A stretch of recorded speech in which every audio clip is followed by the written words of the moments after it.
তুমি কবরে শুয়ে শুয়ে তোমার সাথীদের জুতার আওয়াজ শুনতে থাকবা।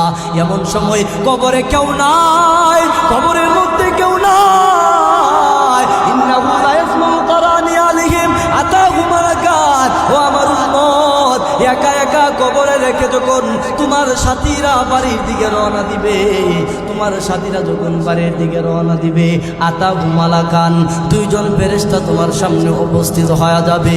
দুইজন ফেরেশতা উপস্থিত হয়ে তোমারে বলতে থাকবে, মা কুনতা তাকুনু ফি হাযার রাজুল। ও আল্লাহর বান্দা শোনো, আল্লাহর নবী বলেন, আমার চেহারা মুবারক ফেরেশতারা তাদের হাতে উঠায়া তারা বলতে থাকবে, ও আল্লাহর বান্দা শোনো, ওনার সম্পর্কে তোমার ধারণা কি?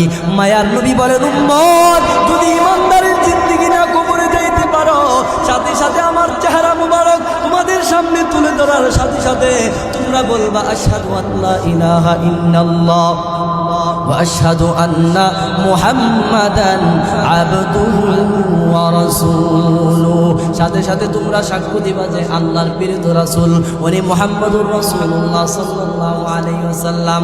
আল্লাহর নবী বলেন, আমার উম্মতরা যখন সঠিক উত্তরটা দিয়া দিবে, এমন সময় ফেরেশতারা বলবে, ও আল্লাহর বান্দা, উনজুর ইলা মাকাদিকা মিনান নার, ওই দিকে তাকায় দেখো, আমরা তোমাকে প্রশ্ন করার আগে তোমার জন্য জাহান্নামের একটা আগুনটা আমরা রিজার্ভ করে রেখেছিলাম।